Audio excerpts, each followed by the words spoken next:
Welcome to the Ad Nauseam podcast, where classical gourmands everywhere can finally get their fill. Join us for a delectable discussion of Greco-Roman civilization stretching from the Minoans and Mycenaeans through the Renaissance and right down to the present. And now, ladies and gentlemen, here are your hosts, Dr. David Noe and Dr. Jeff Winkle. Welcome, listeners, to episode 129 of the Ad Nauseam podcast, the podcast that recently crossed the threshold of 100,000 downloads.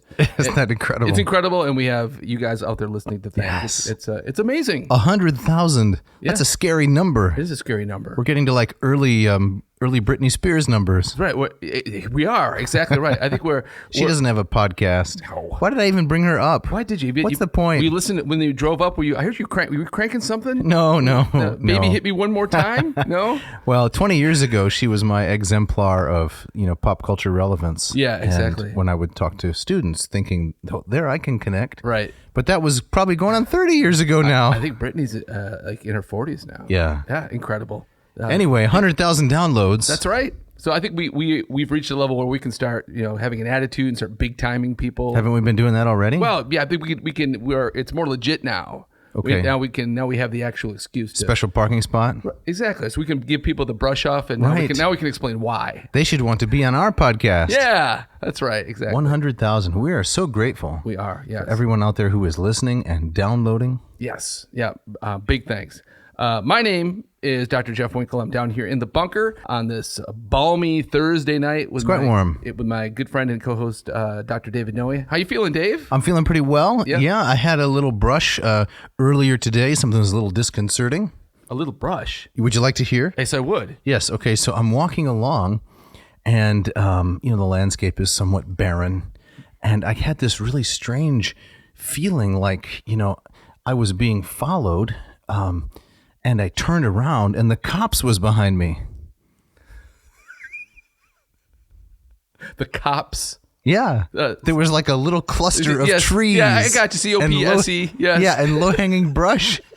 And I realized that's what was making me so uncomfortable. Right. The cops was following me. Oh, man. You came up with that today. That's all I worked on today. You've been waiting hours. Took me almost 16 hours. I woke up at 6 a.m. Had some ratio coffee. Well, that'll come later. Okay. But yeah, that's how I'm feeling. Gotcha. A little bit unnerved. A little unnerved. Yeah, well, that's a scary experience. Yeah. Well, actually, go ahead. Yeah. Well, to turn around and find a small grouping of cluster of trees. Right. The cops are after you. Right. To be honest, I was listening to the biography of John Adams. Uh-huh. The one written by David McCullough. Yes. Yeah. And the word cops was used near the end of the book, a word I have long loved. And it occurred to me, I have never tried to turn that into a pun.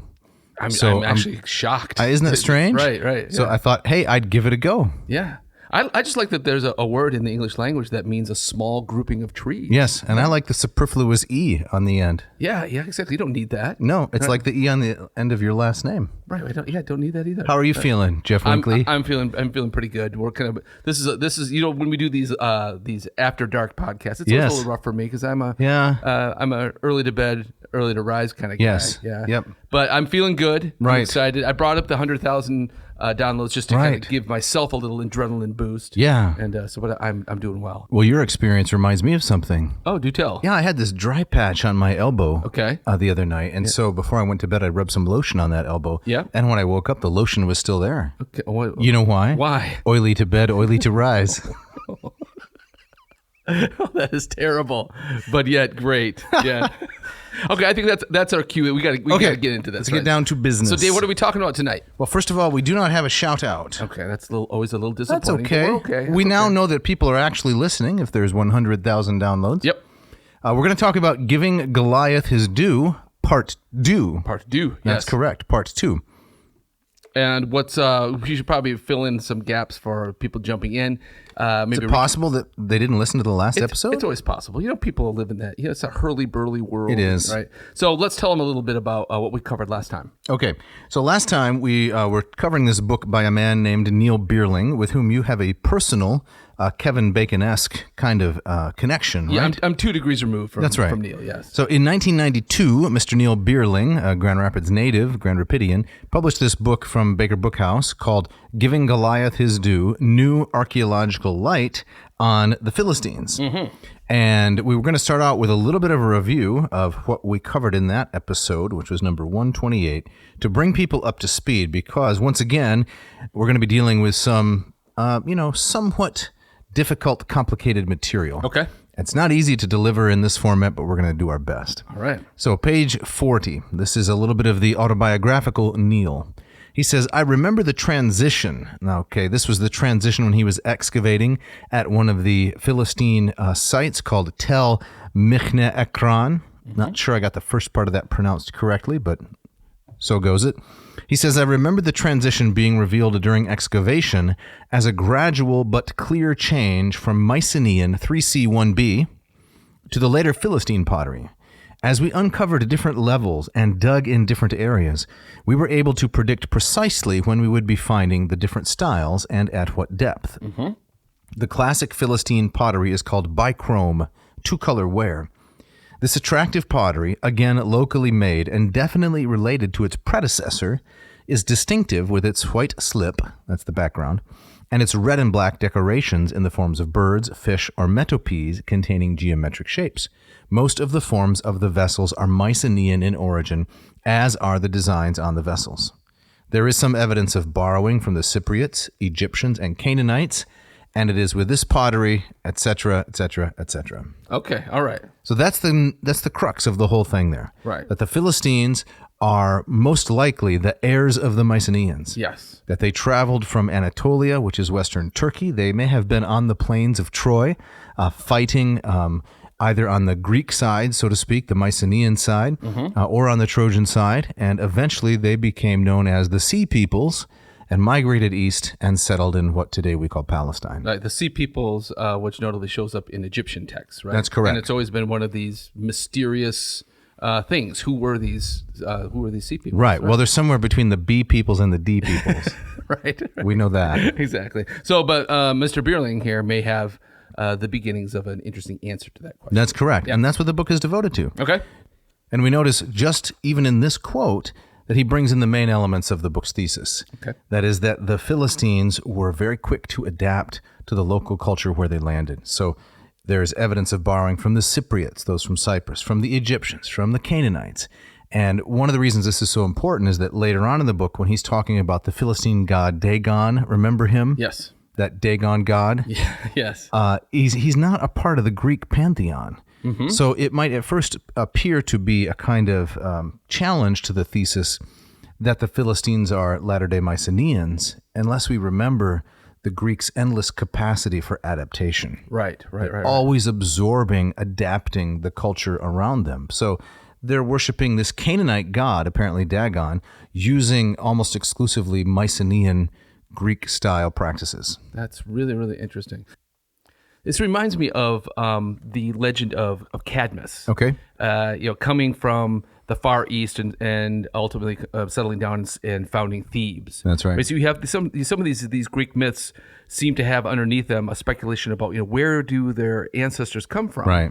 And so if you remember that story, so Cadmus, he's got his brothers, his sister Europa is carried off. That's right. And his father tells his sons, go find her, and if you can't find her, don't bother coming back. Right. And kind of one by one they give up. Right. And I think the first brother is Phoenix, and he stops very near where the Philistines would have been, and he founds Phoenicia. Right. And then so on and so forth.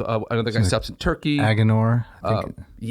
And then there's Thasos, right, who stops on an island. It's only Cadmus who makes it all the way into mainland Greece. But the underlying thread of the myth suggests that there is a connection, between the mainland, the westward migration, right? And so, but here the archaeological story would be an eastward migration, correct, right, or a southern migration, depending on where your starting point is. Although, as I researched this episode, I started to go down the rabbit hole a little bit. Okay, and I started to get to that point where myth and history, there's no clear line between them. This is right up your alley. I love this this stuff. Liminality stuff. Exactly. But I started getting a little bit We're going to talk about it a little bit later in the episode. I started getting a little bit nervous because everything that we covered last week from Bierling is solidly based on archaeological evidence. There's a little bit of speculation as to the implication, but the facts are straight up, reliable. Right. Some of the things I started reading, they kind of verge into make-believe almost. Okay. You're not really sure. So we'll talk about that a little bit more. Oh, and you've piqued my interest. All right. I can't wait to get there. Sounds great. Okay. So to continue the summary here before we get on to new material, Bierling built his case last week, as we presented it, based on a number of different items. Inscriptional evidence on the island of Cyprus. Now, Cyprus always reminded me of like a swordfish, the way it's shaped. You ever been to Cyprus? I have never been there. No, I'd really like to go. Yeah, it does look like a swordfish. Yes. It's got that spear. That's correct. Yeah. And it's kind of in the exactly perfect location to be between Egypt and Turkey and, we know it was the Levant and modern-day Palestine. Yes. So it was apparently a staging ground for the Sea Peoples, the Anatolians, the Carians, the Lycians, to get to places further east. Yeah. So there's inscriptional evidence on Cyprus that the Sea Peoples landed there and then populated the coast of what today is Palestine. Okay. All right. Goliath has a non-Semitic name. So evidence shows that the Philistines were not indigenous persons as much as anybody can be. Yeah. They weren't Canaanites, in other words. Right. Linguistically, they were from somewhere else. The second attack of the so-called Sea Peoples took place during the reign of Pharaoh Ramses III. This was around 1175, very close to, as we said last week, the date of the fall of Troy. Yes. Eratosthenes' date of 1183. Yeah. In fact, just 8 years later. So he records at a place called Medinet Habu near Thebes in Upper Egypt, the peoples whom he defeated successfully repelled from the Egyptian coast. Parasata, Peliset, which Bierling says is the Philistines. And so then they were settled there in the region where, we know them from history. Yeah. There are the famous anthropoid coffin at Beth Shean. So this was the really stunning image, remember? Yeah. The very Schliemann-esque almondic eyes and the symmetrical ears. Yes. And the monkey's haircut coming down. Which it looks like that mask. Exactly. Mask of Agamemnon, right? Yep. And it turns out that what appears to be hair, according to Bierling, is the feathered headdress of the Sea Peoples. All right. We didn't talk about this so much last week, but the Phaistos disc, the very famous Phaistos disc, has Lycian or Carian warriors on it with feathered helmets, just like the Philistines. Then what was especially interesting to you, remember, was the comparison between 1 Samuel 5 and 6 and Iliad Book 1. That stuck with me all week. That I couldn't get that off my mind. Right. And so my mind only the comparison is so fascinating that it's point by point. It is point by point, but I get wrapped up in the implications, right? Because I think it can go in so many different directions. What does this mean?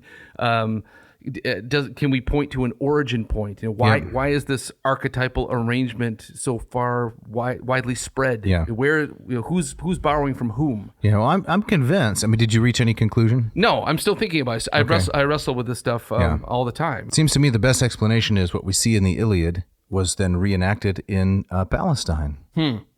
Yeah, this is the common Mycenaean practice, and so they took those religious elements, to their new location, and then that was later recorded by the Hebrew prophets and historians. So it's just more evidence of the deep connection between these two separate places and peoples that that's right. that this book says are one and the same. That's right. Okay. Now, when we talk about Samson and Hercules briefly, then things get a little bit different. Okay. All right. That's going to be somewhat controverted and difficult, I would say. All right. But to continue on with the review, we have the Ashdoda goddess. Remember that Ashdod was one of the 5 Philistine cities of the Pentapolis: Gath, Gaza, Ekron, Ashdod, and Ashkelon. Okay. Not all of which have been excavated. As we'll see, one of them is still underground because it's in a very contested area. Okay, yeah. But the Ashdoda goddess looks remarkably like the Mycenaean Great Mother Goddess. Okay. That we see on the frescoes from Tiryns and from Mycenae, and that we also see in the pottery, right? The figurines. Right. Yeah, fascinating. So Bierling is making what you might call a cumulative case. Right. So maybe not any one of these on their own is kind of knocks it out of the park, but all of them together, it's really quite undeniable. Yes. Yep. It's kind of like there's no smoking gun, perhaps, But is there any other plausible explanation for all of these similarities? Right. It doesn't seem to be. Yeah. So we got to get on to the opening quote. Yes. Share this with us. Where does this come from? Yeah, so this is from a journal called Vetus Testamentum, the Old Testament, and it's an article written by Othniel Margalith, and it's from 1987. And so I was just doing a little research, digging around. Was this part of the rabbit hole? Yes. Okay, all right. Trying to compare the characters of Samson and Heracles, or Hercules, and that's because Bierling's book, it's not simply showing the connection between the Mycenaeans and the Philistines, which is really our purpose, in digging around in it. Mm-hmm. It's giving an extended archaeological history of the Philistines. Mm-hmm. And we'll deal with that a little bit more later. But in one section, he's talking about the Philistines. This is chapter 4, from Joshua to David. So Joshua comes into the land perhaps around 1400, 1300, and King David is about the year 1000. Right. So just 100 years after the fall of Troy, for example. Mm-hmm. In between, you have the time of the judges. The last of the judges is Samson. He's the last one? He's the last one. Okay. Yeah, the book ends with Samson. Okay. And it's the failure, obviously. It's the failure for the judges. Most historians think it was written either during the reign of David or right before the reign of David, kind of setting up the case for this is why we need a Davidic kingship. Israel can't be ruled by these judges, from time to time. Yeah. So I thought, well, let's kind of dig around and see this, Samson and Heracles connection. And I came across this scholar, Othniel Margalith. All right. So he says, in 3 articles, Samson's foxes, Samson's riddle and Samson's magic locks, and the third one, more Samson legends, I have endeavored to show that the legends of Heracles are parallels of those of Samson and probably their source. All right. Some further examples in illustration below. Now, I'm only just going to mention those because there's just not really time to cover it. And it started to feel a little bit rabbit hole-y. Yeah. But the very first individual to work on this comparison was a man named Roscoff, I think, in the 19th century. He was a Protestant theologian in Germany. And he, believed in, as I do, the historicity of the book of Judges and was seeking to prove and see, well, how does this exactly relate to Heracles? Mm-hmm. And on the program last week, I think I said that the Christian apologists were the first ones to say that the Greeks and the Romans borrowed from the Jews. Right. But actually, I was wrong. It's actually Josephus, so a little bit earlier. Okay. Josephus, as we'll see later on, even says that the Greeks and the Romans stole some of our stories. Okay. Including this one. And so, the last part of the quote here from the scholar Margalith, the legends of Heracles are parallels of those of Samson. Well, that's not hard to prove, right? It's the second part that's contentious, probably their source. Oh, okay, yeah. So he makes the claim that the people of Israel, when they came in contact with the Mycenaeans, mm-hmm. who had these stories of Heracles, at the very same time, they just adapted them and introduced them into their scriptures. Now, there's no evidence for that. Right. And the conservative pushback from people like Roscoff is the two stories are considerably different. Despite all the surface similarities, the trickster, the killing of a lion, the hare, the deception, Samson succumbs to womanly wiles. Mm-hmm. Heracles does that on many occasions. That's his weakness. Right. The angel of the Lord who appears to Samson's parents, Manoah is the father. He goes up in the fire of the altar, right? Yes, right. So people say, well, this is like Heracles's, conflagration at the end when he builds his own pyre and has his apotheosis. So, in fact, one scholar even laid out the 12 labors of Samson and compared them one at a time to those of Heracles. Oh, interesting. Yeah, it's all very interesting. Yeah. But there's no evidence of actual borrowing. And the more I read, the more I thought, well, this could go either way almost. Yeah. It could have been a borrowing in the other direction. And that seems kind of fanciful, but why would it necessarily be more fanciful than the other way around? And that's when it started to get a little bit rabbit hole-y. I see.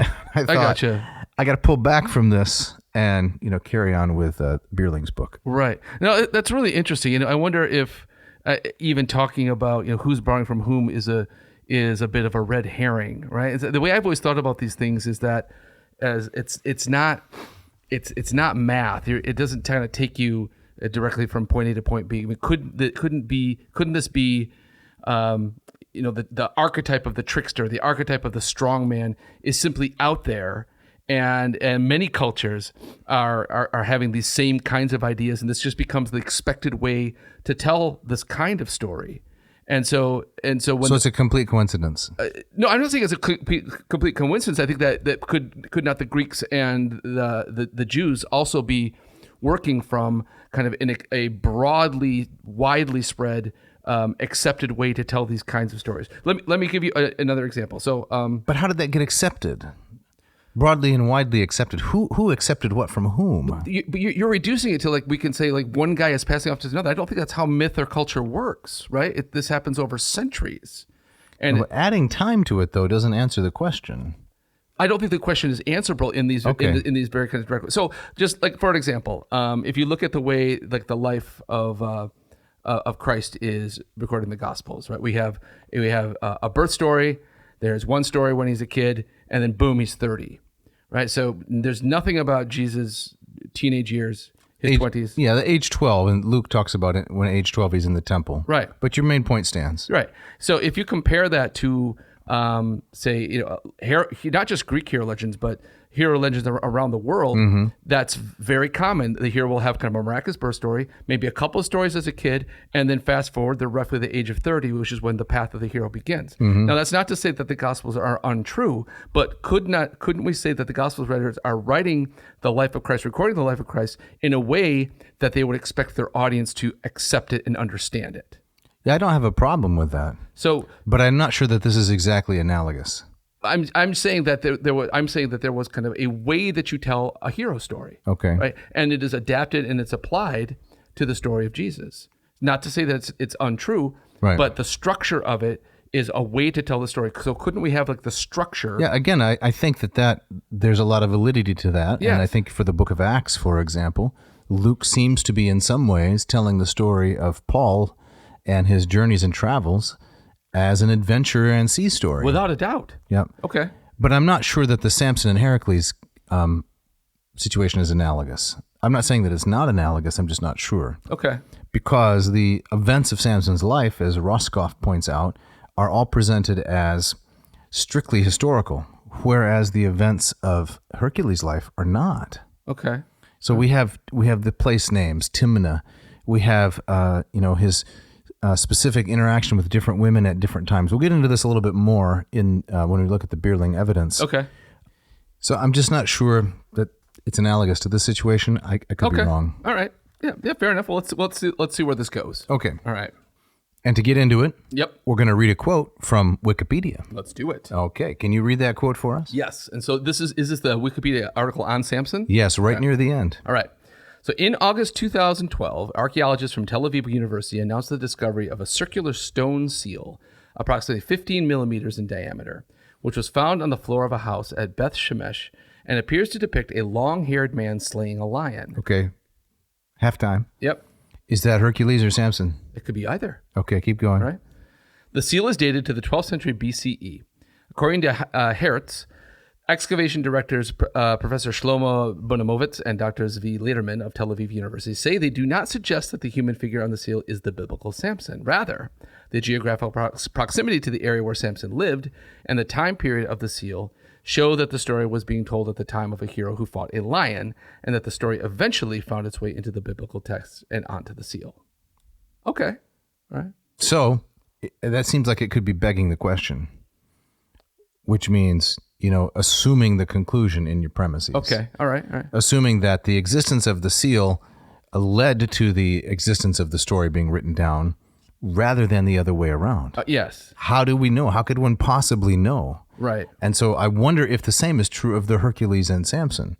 So let's say that the archetype of the trickster, the deceiver, the strong man who succumbs to a woman's wiles, has his hair cut, so on and so forth. Let's say that is something, and when you say it's widely accepted, I guess you're saying that it naturally emerges from how people think about their heroes. Well, but also I think through the sharing of cross-cultural exchange. But that's begging the question, though, Because we're trying to solve the question of, did Heracles come from Samson or did Samson come from Heracles? I think it's an impossible question to answer. But you're kind of already assuming it when you say they're exchanging information. That's how they get the trickster archetype.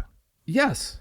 Right. That's why you find it around the world. So who exchanged to whom this particular story? Who knows? You can when you're going that far back in time, right, into kind of the fog of prehistory, you can't, like, one of the definitions of a myth is that you can't point to that guy started it, right? Myth kind of develops organically. It spreads organically across cultures. Yeah, I'm not sure that I'm in agreement with. And another thing, I think that, like the story of Samson is presented as kind of assuming its historicity. Mm-hmm. But I think sometimes we fall into the trap that we think that means it's a kind of historiography that we would expect a kind of post-Enlightenment. Well, I don't think that. Well, then why couldn't it be influenced? Why couldn't it be shaped around the trickster myth? Well, I don't disagree with that either. Okay. And I said that when using the example of the Acts of the Apostles or the life of Christ, I don't have a problem with Luke being inspired to shape the story in such a way that it'll make more sense to his listeners without altering or falsifying information, selecting and presenting in a way that is approachable. Okay. Yeah, right. No problem. All right. But you're saying something different about the trickster archetype just kind of emerging the same way in every place. Either that or it emerged in one place and then was passed on. Right. And that's what we're trying to figure out. What did it emerge in one place as Samson and then it was passed on to Hercules? I would say no. I would say people are turning off at this point. Are they ever going to stop arguing about this? I would say I'm realizing that I think my point of view is more what you might call like a Jungian one. That these archetypes are kind of embedded in our DNA. Okay, well that I might agree with. Okay. But that doesn't that doesn't explain why the specific details are so similar. So if there's kind of a natural tendency for human beings to tell stories about heroes that have these kinds of challenges, I'm prepared to accept that. That doesn't seem strange. But then why are these two so similar if there was no borrowing one from the other? I see. Okay. Why didn't, let's assume Samson was first. Why didn't Hercules kill a tiger? I mean, you could say, well, there were no tigers in the Mediterranean. So why didn't he kill something else? And why the hare? Why not something else? Like losing a ring is what takes away his strength. And why is it a woman's wiles that he can't resist? For Samson, there's no drunkenness, right? Right. For Hercules, that's one of his main weaknesses. Right. Is he drinks and eats too much. Right. I don't think there's any drunkenness. I mean, someone might say, well, he had the Nazirite vow, right? He was not supposed to drink at all. Yeah. And they might say, well, there's your connection. I don't know. I'm not completely persuaded by that. Yeah. But why the similarities at all if it's just the general trickster? So you're saying that the similarities in this particular comparison are so strikingly close. Yes. That it invites the question, who was first? Right. Okay. Because it seems almost impossible to explain otherwise. Your other point, okay, I'm totally on board with. Gotcha. Okay. Or take Babe the Blue Ox here in Michigan, right? Paul Bunyan. Yes. Paul Bunyan is the legendary hero, but nobody compares Paul Bunyan to Hercules. I would like to now. But he's not a trickster. He's a cult hero, though, right? He clears the land, all the trees, so that plows the Great Lakes. Right. So there's some similarity, but it's not close enough to ever invite the question of so who was first? Right. I think that maybe if I were to look for a further comparison, I would say, okay, well let's bring in somebody who's a little bit closer geographically and culture. Look at like an Enkidu. Okay. Or something. And I don't want to go there now, just because this is a rabbit hole that I don't. But to widen the circle, to look at other strongman hero legends from the Middle East. Give us another one.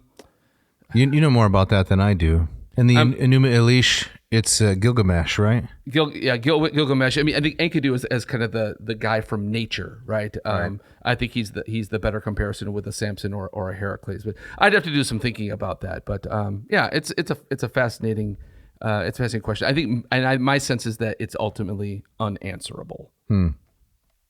Well, you're open to the possibility of further evidence, though. Absolutely. Yes. I mean, there's some imaginable evidence, isn't there, that were it discovered, it would persuade you? What kind of imaginary evidence I don't know. Let's say there's archaeological evidence in some site. I don't know what would constitute a smoking gun. Homer, the Confessions of Homer. Well, when I wrote about Hercules in the Odyssey, right, and Odysseus meeting him in the Odyssey, in the underworld, right. I was actually borrowing the Jewish story of Samson. Right. Would that persuade you, or would you still fall back on archetype? That would persuade me, but that would be the kind of evidence that would actually never be found or exist. Okay, well, briefly, before we pivot off this topic, I'm with you when you say that it'll never be found. Right. That seems really unlikely. But why in particular, would you say it would never exist? Well, we were talking about Homer. Yes. Right? So Homer is composing the Iliad and the Odyssey sometime in the 8th century. Right. So 400 to 500 years after whatever the Trojan War was. Right. So it would be extraordinary to me if he just came up with those legends on his own and somehow knew about these things that happened 500 years before. Right. And so he's a link in a chain of orality. Fair. Right. And that's my view as well, based on my study. It's not as extensive as some people. Yeah. But he's dealing with legends that actually have a basis in history. Right. But there may have been a singular individual who wrote them all down. Well, I mean, that happens post Homer, right? They weren't writing things down before Homer. That happens at Homer, not post Homer. There may have been a single individual, Homer, who gathered all of these legends and stories and history, actually, and committed them to writing at around 785. Possibly. Yes. Right? But there are some good scholars who hold that view. Okay. But at the same time, Homer gives us just a tiny sliver of the massive Trojan saga. So I think the argument that there were many other oral poets traveling around singing these songs and versions of the same thing that Homer was doing, to me, just strikes me as just entirely plausible. Sure. And so when you start trying to kind of pinpoint origins and kind of who started what, I think it's just impossible to settle on any particular person or thing, or to think of it in terms of one poet hearing one version from somebody across the sea and adapting it in one particular way, and you can connect these dots in this very specific way. I just don't think that's how these things developed. Okay. In a pre-alphabetic, pre-writing culture. Okay. Right. Okay. Shall we pivot? Let's pivot. Okay. Right. Into the key. So we're going to go to the Septuagint. Okay. We're going to look at Judges 13. I thought I'd read a little bit of Greek. Please do. You can read some of the translation, and then we'll see not so much Mycenaean, Philistine kinds of connections. As we were talking pre-show, pre-production, the latter portion of the book, Bierling's book, has a little bit less to do, not entirely divorced from, but a little bit less to do with the connections between the Mycenaeans and the Philistines, and gives more of a archaeological history of the Philistines. Okay. So we're just going to trust our audience is interested in that. They want to hear the end of the story that we began last week. Okay. Let's do it. All right. So I'll read a little bit here from Judges chapter 13, verse 1. Kai prosethan to hoi huioi Israel poiesai to poneron en antion kuriu, kai paredoken autus kurios en cheri alafulon to sarakanta ete, kai ageneta aner ek saraa, ektes fules tu dan, kai anima auto manoe, kai he gune autu sterdra kai uk etikten, kai ofthe angelos kuriu prosten gunaika, kai epen prosauten idu, desu sterdra kai u tektokos, kai en gastri hexes kai texe huion, kai nun fulaxai, kai me pies oinon, kai sikara, kai me phages pan akatharton. Hoti edu su en gastri hexes kai texe huion, kai uk anabesatai sideros epi ten kephalein autu, hoti hegias menon naziraion estai totheo to paidarion ektes gastros, kai autos arxetai sodzen ton Israel ek cheros alafulon. So that's through the end of verse 5. All right, let me read a translation of those lines. This is from the New International Version. Again, the Israelites did evil in the eyes of the Lord, so the Lord delivered them into the hands of the Philistines for 40 years. A certain man of Zorah named Manoah from the clan of the Danites had a wife who was childless, unable to give birth. The angel of the Lord appeared to her and said, "You are barren and childless, but you are going to become pregnant and give birth to a son. Now see to it that you drink no wine or other fermented drink, and that you do not eat anything unclean. You will become pregnant and have a son whose head is never to be touched by a razor, because the boy is to be a Nazirite, dedicated to God from the womb. He will take the lead in delivering Israel from the hands of the Philistines." All right, Very so interesting. Birth story. Yes, birth story. Yep. So now we're going to go to Bierling. We're going to go page 113, and we're going to talk about Tel Kassil and its temples. Okay. So when we get here, we're skipping over a little bit. This will send a listener to the book if they're interested. But it deals with the region of Timnah and earlier elements of Samson's life with the lion and so on and so forth. All right. But here we're talking about Samson's death. So Tel Kassil, on the north side of the Yarkon River and encompassed by modern Tel Aviv, was not one of the 5 chief Philistine cities. We do not know its name during the Philistine period, and we do not know which biblical site would correspond to it. The material remains excavated here identify it as a Philistine site. Now, Bierling's background is Judges chapter 16, where Samson says, "Let me die with the Philistines." Okay. So his hair starts to grow back, right? There's a fascinating detail in the story. When his hair starts to grow back and he's grinding grain blind for the Philistines, Yes. he's going to get his revenge. Right. Okay, so Bierling continues. This Tel, which is the name for an archaeological mound, is a small one, encompassing only 4 acres, and was first settled in the 12th century BC, the Philistine judges period. The town was constructed at the mouth of the Yarkon River and was used as an inland port. Excavation beginning in 1971 under Amichai Mazar has uncovered 3 Philistine temples built in succession on top of one another over a time span of approximately 180 years. The first temple was built when the site was first settled in the mid-12th century, so that's 1150, right? And was in use into the 11th century. The second temple, which seems more precisely to have been a second phase of the first, was built in the 11th century, and the final temple, the more elaborate one, was destroyed by fire in approximately 980 BC.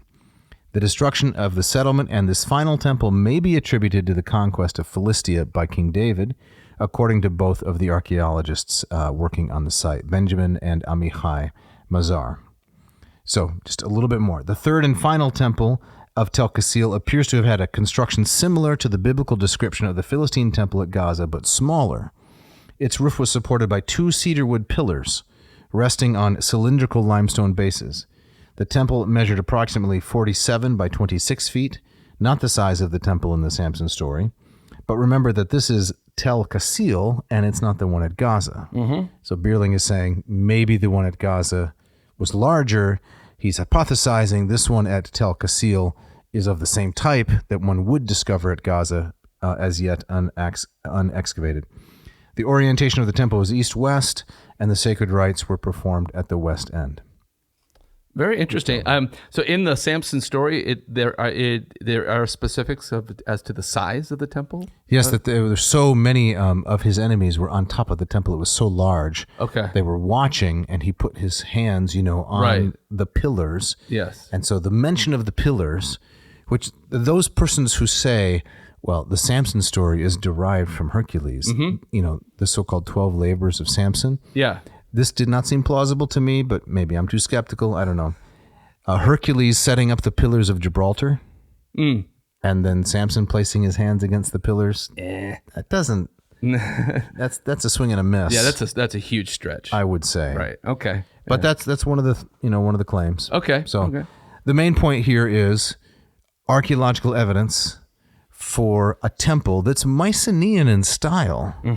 And matches roughly the description given in the book of Judges for what Samson experienced. Yeah. Okay. All right. So is there anything else just beyond what you just said that barely makes that connection between the story and the site? Yeah. So let's see. Page 118, he's talking about the third and final temple at Tel Kassil, the one that may have been brought down by David. He says there are some beautiful cult objects recovered among the heaps of ashes and burnt wooden beams. These cult objects, quite eclectic in nature, have Canaanite, Egyptian, and Aegean origins. Of the 3 things found, the first is the Ashdoda fragments of which were found during excavation. That's the goddess. The second depicts a woman in mourning with her hands on or above her head. The representative find at Kassil is a clay figurine, and variations on this mourning motif, this mourning woman motif, are seen throughout the museums of Cyprus and Greece that have Mycenaean material on display. Okay. So maybe it's somewhat tenuous. Yeah. But maybe it's an actual thread of connection between the Philistines and the Aegeans. That is fascinating. All right. Let's just give one kind of summary statement, and then we'll move on to advertisements. Okay. And we're going to leave Samson behind here? Yes, we are. Okay, all right. So page 120. This is kind of a summary statement, which I think helps really put things into perspective. We have already noted, says Bierling, that there are diverse opinions among archaeologists on 4 key issues. Issue number 1. Were there 1 or 2 waves of sea peoples who settled on the coast of Canaan?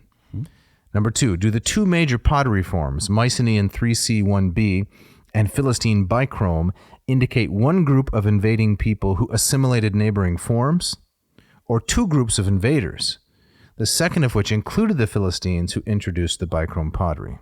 Okay. That's a difficult question, I think, to tease out from the material evidence. That's sophisticated. Yes. Third, did the Philistines settle in Canaan just after the reign of Pharaoh Merneptah or later during the reign of Ramses III? And then the fourth, is the high chronology or the low chronology of the Egyptian rulers more accurate? Now that's really getting into the weeds, but all of this has to be lined up with good existing Egyptian inscriptional evidence, which informs so much of it. Right. But we don't have time to get into that. No. But speaking of inscriptional evidence, it's time for the ads. Let's do it.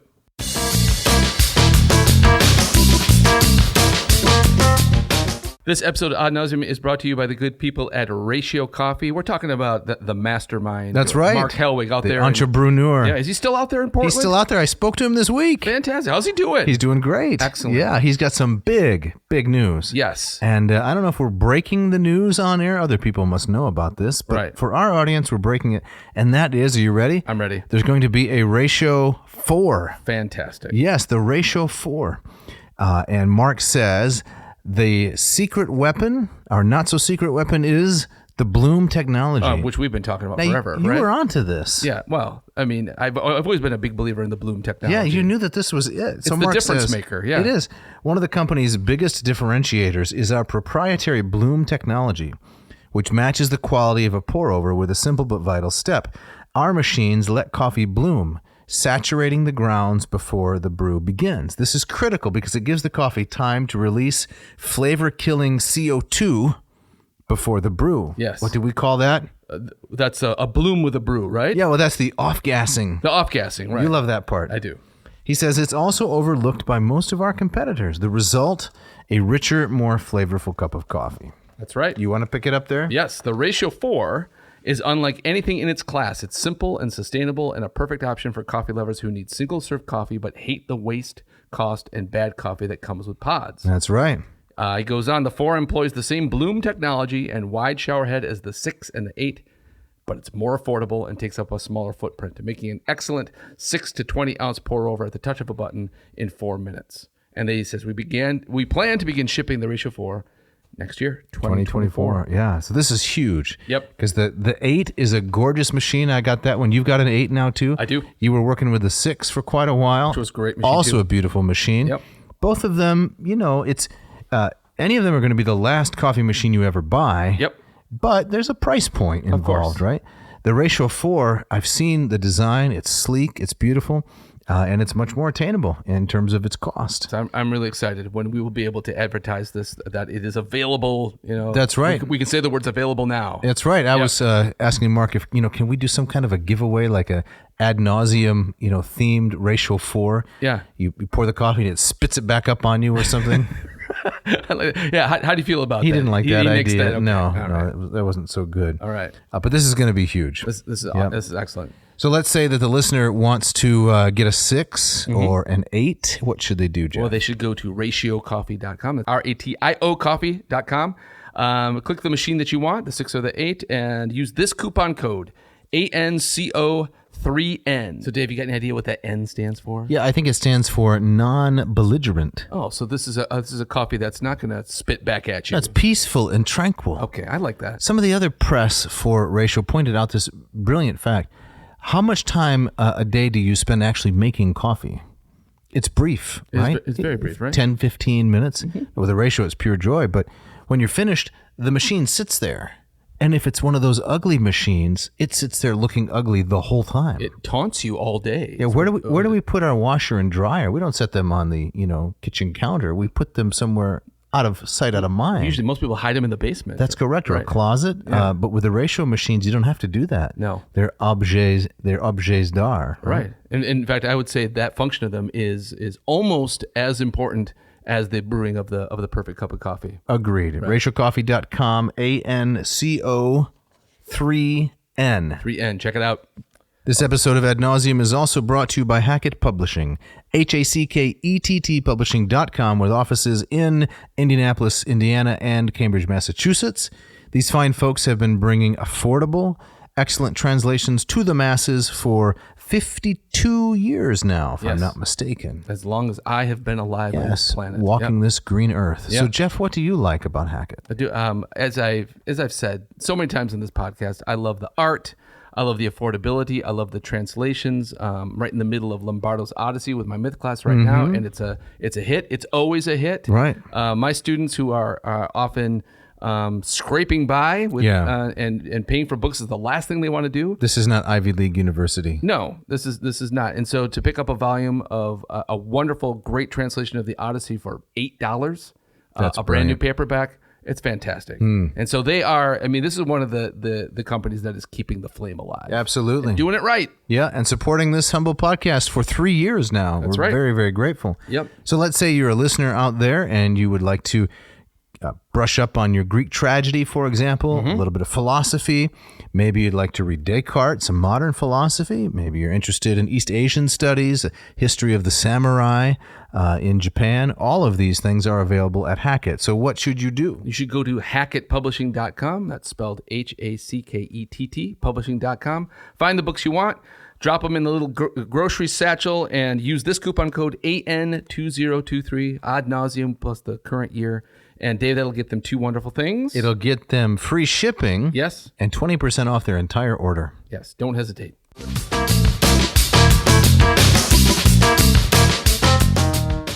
All right, Dave. So as we get back into it, we are leaving Samson behind. Yep. And we're moving on, talking more about the Philistines, but now we're moving kind of past the judges and into the era of David and Solomon. That's correct. Okay. So here's a really interesting nugget here from the Beerling book, page 135. Okay. So they sent and gathered together all the lords of the Philistines. So the they sent here is in the business about the capture of the ark that we talked about last week. Yeah. And the plague that came on the Philistines. So 1 Samuel chapter 5, the word used in reference to the Philistine rulers in this passage in the Samson saga and later in 1 Samuel 29 is seren. The plural is seranim, a word whose precise meaning remains unclear to philologists. All right. Most scholars believe it to be a Philistine word with either a Greek origin or a hieroglyphic Hittite origin. Okay. So that's interesting because those are quite different things. They are. Here again is another possible signpost on the quest to determine the origin of the Philistines. Right. So is there any speculation if they're saying Greek origin, they must be thinking about a particular Greek root? Does he cover that? He doesn't cover that. No. But yeah, so it's linguistic evidence that again there's that connection. It's an odd word there. Yes. Yep. All right. The Seranim, the lords of the Philistines. There were 5 of them. They got together. It's kind of like a folk moot. I think that's the word. Yeah. It's kind of like the embassy to Achilles' tent. Yeah. What are we going to do? They got to get together, the basileis, and they have to decide how we're going to solve this problem of the plague that's been brought on us. Right. Interesting. Mm-hmm. All right. So we move on from there to the story of King Saul and metal crafting. Okay. You know much about metal crafting? No, I didn't crafted any metal recently? Was Saul into this, like in his garage? Was it one of his hobbies? Right? I'm unaware. What does Saul and metal crafting have to do with each other? Well, I'm about to tell you. So this is from Beerling, page 141. So it's a brief quote from 1 Samuel 13. Now there was no smith to be found throughout all the land of Israel. For the Philistines said, quote, the Hebrews must not make swords or spears for themselves. So all the Israelites went down to the Philistines to sharpen their plowshares, their mattocks, their axes, or sickles. The charge was 2/3 of a pim. Boy, man. I'm always short a pim. Are you short a pim? Exactly. For the plowshares and for the mattocks, and 1/3 of a pim for sharpening the axes and for setting the goads. So on the day of the battle, neither sword nor spear was to be found in the possession of any of the people with Saul and Jonathan. But Saul and his son Jonathan had them. So Saul and Jonathan had weapons of iron that had been sharpened by the Philistines, but the people did not. Okay. So here's where the archaeological evidence comes in. Okay. That the Philistines had iron has been shown by the excavations throughout Philistia. All right. Recall a previous section, he says, where I stated that an iron knife with an ivory handle and bronze rivets, as well as an ingot of iron, had been recovered during a recent season of excavation at Ekron. These and other metal implements belong to stratum 5 around 1050 BC, and they date to the time of our story in 1 Samuel. Okay. So the idea is that the Philistines had iron, but the Israelites apparently did not. Okay. On to the next page, building the story. The ingots and the iron knives call to mind several passages in the Iliad. At the funeral and games for Patroclus, after the death of Hector by Achilles' hand, the animals were sacrificed with an iron knife. Many a white ox fell with his last gasp to the iron knife. That's Iliad 23. Mm-hmm. The Iliad also contains several passages where iron is offered either as a part of a ransom or as a prize. Take me alive, son of Atreus, and take appropriate ransom. This is the Lattimore translation. In my father's house the treasures lie piled in abundance. Bronze is there, and gold, and difficultly wrought iron. So there was a common prize, and the Philistines apparently possessed the technology, says Bierling, of working with metal for both weapons and farming implements, something the Aegean Greeks had, but the Israelites did not have at that time. Gotcha. Another potential connection. Yes. That's fascinating. These are piling up. Right? Yes, they are piling up. It's like I want to say to Neil, I don't need any more convincing, but keep it Here's coming. more. Here's more. Right? So I've always wondered, how did the Bronze Age end, and when did the Iron Age begin, and how did they know? Did they just wake up one day and say, "That's it, I'm not using any more bronze. Right. Get this bronze out of my sight." So sick of all this bronze already. Right. Yeah. Right. So Bierling answers this. Okay. Bronze weapons were made of an alloy of 90% copper and 10% tin. Iron ore was more plentiful in the Near East. Oh, that's ironic. Than copper, and easier to dig out. Tin had to be imported from as far away as England and Afghanistan. So why did the ancient Near Eastern peoples continue to make bronze weapons instead of iron ones? And he quotes another scholar who gives 3 reasons. I'll just be very brief. Fashioning iron into feasible weapons required a kiln that would heat to 1530 degrees Celsius. Mm-hmm. So this is why Saul was not doing it in his garage. Gotcha. It's just way too hot. Way too hot. Right? Melting copper, you only have to heat it up to 1100 degrees Celsius.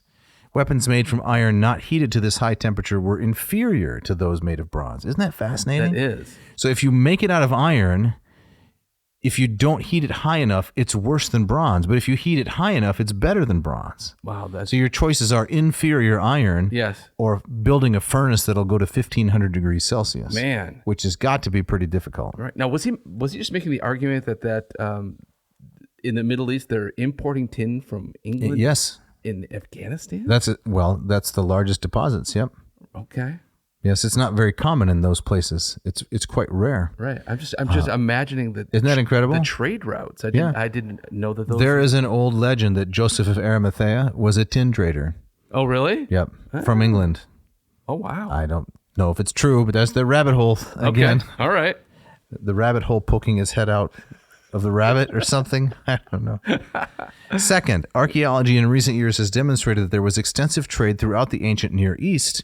While this extensive trade, which included tin, lasted, there was no need to devise kilns that could melt iron at that temperature. Around 1200 BC, the Near East and the Aegean witnessed the collapse of empires, the Trojan War, the movements of the Sea Peoples. Trade was disrupted, so they had to figure out, how are we going to smelt iron at 1500 degrees Celsius? That's the second reason. Third reason, even when the hotter furnace is used, a superior weapon does not automatically result. It's still a complicated process. A smithy would have to have considerable experience before discovering that iron, after it has reached its melting point, must be quenched, plunging it into a vat of cold water, and tempered by heating it and pounding it. All of this makes it extremely difficult to make iron. But when you have a good piece of iron, it's superior. Right. Wow. So interesting, the word for iron is not even used in the 1 Samuel 13 passage, and there's no reference to a Philistine monopoly of iron. But, says Bierling, perhaps the passage intends to show that the Philistines were technologically superior to the Israelites in all metalworking and were able to control access to the metals and the technology. Yeah, I find that very persuasive. I do too. Isn't that fascinating? That is really fascinating. All right, so we go on from Saul and metal crafting to the word pim, right? Once again, which is a hapax legomenon. Okay. The word pim occurs only once in the Hebrew Bible and only right here in this particular verse, and no one knows exactly what it means. Yeah. So some form of currency. Yes. Right. Okay. Although there have been archaeological discoveries made where the item is found, right? And it seems to have been, so there's an inscription with a pim. It's a weighing device. That's how they know. Oh, okay. Okay. So that's how it's reckoned as part of a shekel. Okay. All right. Okay, so we're going to go back to Goliath. Oh, good. Before we wrap things up here pretty soon. Yes.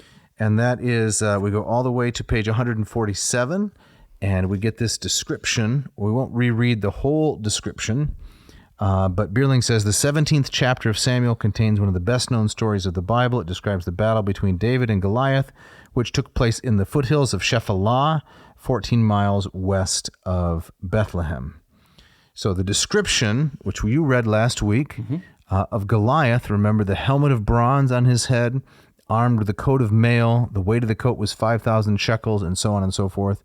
And then there's this well-known description from the Iliad, Book 3, of Paris and his armor. Let me offer that up. So this is from the Iliad, Book 3, lines 330 to 40, from the Rue translation from 1950. Paris began by tying around his legs a pair of splendid greaves, which were fitted with silver clips for the ankles. Next, he put on a cuirass on his breast. Over his shoulder, he slung a bronze sword with a silver-studded hilt, and then a great thick shield. On his sturdy head, he set a well-made helmet. It had a horsehair crest, and the plume nodded grimly from the top. Last, he took up a powerful spear, which was fitted to his grip. Battle-loving Menelaus also equipped himself in the same way. So it's almost word for word like the description of Goliath and his armor, with a couple of notable exceptions. As we mentioned last week, Goliath has scale armor, where the pieces are independent, but they overlap one another, like the scales on a fish. There's nothing exactly like that in Homer. Right. So could this be, once again, the Philistines are actually Mycenaeans, and when they get to the land of Canaan, they adopt local technology? Right. Very interesting. All right, Dave, I'm looking at the script here that you put together here, and I see you want to talk about Ahaziah and Beelzebub. That's correct. So what does this have to do with anything? Well, here's a really interesting, yet another interesting connection, potentially, to the Greco-Roman world. Okay. So this is Bierling, pages 189 and 190. I'm just going to read a little bit, and then we'll talk about it. All right. One of Israel's kings who ruled between Ahab and Jehu, not mentioned in any Assyrian text, but important to our study, was Ahaziah. Then there's a quote from 2 Kings chapter 1. Ahaziah had fallen through the lattice in his upper chamber in Samaria and lay injured. So he sent messengers, telling them, "Go, inquire of Beelzebub, the god of Ekron, whether I shall recover from this injury." But the angel of the Lord said to Elijah the Tishbite, "Get up, go to meet the messengers of the king of Samaria, and say to them, Is it because there is no God in Israel that you are going to inquire of Beelzebub, the god of Ekron? Now therefore, thus says the Lord, you shall not leave the bed to which you have gone, but you shall surely die." So Elijah went. End quote. Okay. So Bierling says, Ahaziah of Israel was the son of King Ahab, who became king upon Ahab's death in the battle against the Syrians at Ramoth-Gilead in 853. Ahaziah's injury led him to send messengers to consult Beelzebub, a god at the Philistine city of Ekron. Now, once again, if the Philistines are Mycenaeans, why don't they have recognizable Greek-like god names or something similar to the Olympic pantheon, which may be depicted at Mycenae? The answer is they're adapting to local deities. Yes. Wherever they end up, that's the gods they worship. So they may have imported some of their own, but they're also very quick to adapt. So Bierling continues, an accurate picture of this god, Beelzebub is still impossible, since the original meaning of the name is not yet known. One hopes continued excavations at Ekron, the Philistine city, will recover more information about the god. Scholars presently believe that Beelzebub is a local Philistine version of the Canaanite god Baal. The last part of the name, Zebub, means flies, and so the complete name means Baal of the Flies, or Lord of the Flies, which is a form of Baal that has not been found elsewhere in the Near East. Oh, wow. So unique. Some scholars have gone to the classical world to attempt to link Beelzebub to Zeus Apamuios, which means fly-averting Zeus. Oh, I didn't know Zeus had that aspect to him. Yeah, or Zeus the flycatcher. Zeus Apamuios. Since it is difficult to explain naming a god after the flies that buzz around a sacrifice or around any decaying carcass, many scholars mention that perhaps Beelzebub is a pejorative of the name Baal-zebul. In other words, Baal-zebul is known from the Canaanite religion. The name refers to the god Baal as Lord Prince, or Lord of the Lofty Abode. The Lord God of Israel was upset with Ahaziah for wanting to consult a rival god, 2 Kings 1, and so perhaps through Elijah, this Baal-zebul, or Lord Prince, was mocked by being called Beelzebub, Lord of the Flies. Oh, so it's a pun. I love that. It's a pun that originated with Yahweh or his prophet Elijah to mock Ahaziah for consulting the wrong god. Oh, I like that a lot. This is the concluding point. Scholars, though, have reached no firm conclusion on the identification of Beelzebub or Zebul. But there's a Zeus who catches flies. That's really interesting. Apamuios, warder off of flies. It's interesting how that name, it has its own kind of nachleben, right? It becomes synonymous with things satanic. And the presence of flies in horror movies is always indicative of a demonic I have to take your word for it. Right, you're not a horror movie guy. No, right? I'm not. Right. But part of that is because he's mentioned frequently in the Gospels. In Matthew and Mark and in Luke, Christ's opponents say he has. Oh, that's right. He has Beelzebub. By the prince of demons, he casts out demons. That's right. So that's 800 years after that entered the Hebrew imagination, the lexicon, you might say. Right. It also makes me think of Bohemian Rhapsody, right? The Queen song. Yes. Beelzebub has the devil put aside for me. Yeah, for that me. line. Right. That's right. That's right. Yeah. It's pretty good. So we're moving on. We're wrapping up. Yep. Final segment is the final destruction of Philistia. Okay. Where did it go? What happened to it? Okay. Well, Bierling, Philistia disappeared as a nation after the destruction by Nebuchadnezzar. Babylonian king comes in, takes the Jewish people captive in 586 or so, between 635 and 586, keeps them for about 70 years. To continue with Bierling, Philistia never recovered its glory of the previous 600 years. Timnah, like Ekron, ceased to exist. Timnah was the city to which Samson went. So the idea is that when the Babylonians came in and took the Jewish people captured, they took out the Philistines They destroyed everything. The Philistines. Gotcha. The remains at Ashdod from the Persian period following the Babylonian destruction are sparse, but that city did not recover during the Hellenistic period in the 4th century BC and later. To what extent Ashdod was Philistine during the Persian and Hellenistic periods cannot be determined precisely, but Nehemiah, one of the prophets, did refer to the foreign women of Ashdod and to the language of Ashdod, which scholars believe was a Canaanite language. And then just one little bit more here to finish it off. And that is the conclusion. So, Bierling, page 249. The objective of this book has been to present the armchair archaeologist, that's us, yes, with the most recent information on the Philistines, a people who have been much maligned throughout the millennia. The study has been based on the latest archaeological developments in Philistia. Now, this is, I guess, almost 30 years ago now, right? It is 30 years ago, 1992. But I would say the science of archaeology changes a little more slowly than, say, AI, perhaps? Indeed. Yeah. As well as on historical documents from Egypt, the Aegean, Anatolia, and Mesopotamia. Together, these have been used to re-examine the biblical text in order to understand the Philistines better.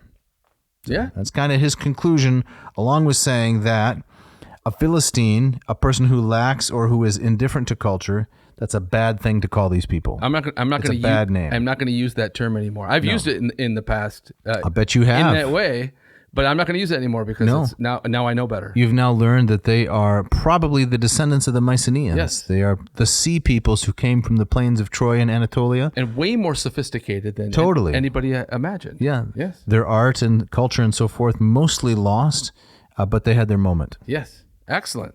Great stuff. Great stuff. So you wanted a little bit of rabbit hole? Yeah. Yeah. Okay. So here's just the last kind of point. As I was researching this, I came across, this could be another episode, I came across a Spartan king named Arius the First, Areus. He's a Hellenistic king. He ruled from 320, or his dates are from 320 to 265. Okay. And so he was in Sparta. Now, this is reading from, once again, the Wikipedia article, which is fine for our purposes. And he says, Arius makes a surprising appearance in the ancient Jewish literature. The first book of the Maccabees first reproduces a letter sent by Arius to the high priest Onias I, then a letter from the high priest Jonathan, circa 144, and a third dated circa 142, from the Spartans to Simon, Jonathan's successor. Flavius Josephus, a Jewish historian of the 1st century AD, also refers to these letters, which all establish and renew friendship ties between Sparta and Judea. Both sources describe Arius as a friend of the Jews, who claimed a common ancestry between Jews and Spartans, said to be, quote, brothers and descendants of Abraham. What? This puzzling connection between a Greek state and a people subject of Ptolemaic Egypt has attracted considerable attention among modern scholars. Already in 1934, Michael Ginsberg noted that it is a hard and ungrateful task to wade through the vast literature dealing with this problem. The core of the academic debate is whether the letters reproduced in 1st Maccabees are forgeries. The growing majority view has been to consider them authentic, with some elaborations from the authors of 1st Maccabees and Josephus, although the minority or skeptical view remains important. Actually, the translator of 1st Maccabees and the author of both of the Anchor Bible commentaries on 1st and 2nd Maccabees was my former professor, Jonathan Goldstein. Oh, wow. No way. Yes, so his translation is what everyone uses for this. Yeah. The main argument in favor of the authenticity of Arius's letter is that he was much less famous than other Spartan kings of the Hellenistic era, such as August III or Cleomenes III. A forger would presumably have picked a universally known figure. A forger would also have not failed to mention the ephors, the main magistrates at Sparta, while their absence in the letter fits well with Arius's autocratic tendencies. It seems that the letter was originally written in Aramaic. Its wording also shows that Arius was well aware of Jewish customs. A Greek writer contemporary of Arius, Hecataeus of Abdera, precisely published a work on the Jews where he told that the Greek heroes Cadmus and Danaus were expelled from Egypt at the same time as the Jews. As Danaus was an ancestor of Hercules and therefore the Spartans, it may be the origin of the kinship between Spartans and Jews. Samson was from Dan, it says in Judges. So some people think that he was a Danaan. The Danaans, right? Yeah. And it was at this point that I had to push away from the computer. What? This is getting nuts. It is. That's incredible. Just to find a little bit here. Yeah. Eric Gruen has been the most vocal critic of the authenticity of Arius's letter. Okay. So this is a letter mentioned by Josephus. Yep. And some think it's a forgery. So Gruen says, Arius would not have engaged in independent diplomacy with the Jews, as they were subjects of his ally, Ptolemy II. He adds that Arius would not have needed to highlight his alleged descent from Abraham in order to hire Jewish mercenaries. It was common. The language of the letter is furthermore, quote, suspiciously biblical, which would not have been written by a Greek. Gruen thinks instead that this correspondence is a Jewish invention, which results from the need for them to find their place in the new Hellenistic order that followed the conquest of the Persian Empire by Alexander the Great. He writes that, quote, the Jews attempted to assimilate Greeks into their own tradition by crafting a kinship with Arius and Sparta, which were still held in high regard by the Greeks of the 2nd century BC when 1st Maccabees was written. Okay. All right. Who knows? Right. That's still interesting. Isn't that fascinating? Really fascinating. I did not know this. We got to do some Josephus down the line. I've done some scholarship on Josephus. Oh, you have? It was about 15 years ago. It was not important scholarship, I don't think, but it's something. There's a German guy named Benedict Niese, and Niese issued the critical edition of all of Josephus's works, and he wrote a 250-page Latin preface Oh, wow. to these works of Josephus. Huh. And I translated it into English. Yeah. And it was really unpleasant. But it's done. It's a distant memory. Gotcha. Right. So, yes, we should definitely do some Josephus. Some interesting stuff. But hey, Dave, we got to get out of here. Oh, my. We're over time. We are so up against it. So, but before we do, tell us a little bit about the Moss Method or LLPSI, would you? Both. I'm going to be admirably brief. Okay. You ready? Yep. If you want to study Greek with me, go to mossmethod.com. Yep. Check out the free program. Then check out the program for which you have to pay. And sign up, and we'll study Greek. Sounds great. And LLPSI? If you want to study Latin with me, go to latinperdiem.com/LLPSI. Check out the free videos. There are many of them. Then check out the program that you have to pay for, and sign up and study Latin with me. Fantastic. Was that brief? That was great. All right. Well so, done. Jeff, we have some people to thank. As always, Mishka, our intrepid engineer, who always gives us a great turnaround time, makes us sound great. And speaking of sounding great, Scott Van Zen and Ken Tamplin, our musicians, the guitarists, that you had the music at the beginning and throughout. The bumper music. We used to have a trepid engineer, did we? Yes. Well, we thought about getting a trepid one, and we said, no, give us an intrepid one. And there was also that regrettable time where we had that tepid engineer. Right? Man. It was a lukewarm performance, right? Lukewarm, right? Yeah. So, hey, listeners, as you notice, we didn't have a shout out today. We'd love to give you one. So if you want one, write to us. You can write to David at Navseam.com. Don't forget that V. Or Jeff at Navseam.com. Do not forget the V. Right. And Dave, next week, we were just talking. Yes. We've had 129 episodes. That's right. And we've never covered tragedy. Other than Euripides Alcestis. That's right. Which is one of those hybrids. Tragicomedy. Right. So we're gonna blaze some new territory here. We are, and we're going to talk about Aeschylus's Prometheus Bound. That's correct. Yeah, I'm excited about it. I am too. Yep. It's gonna be a good time.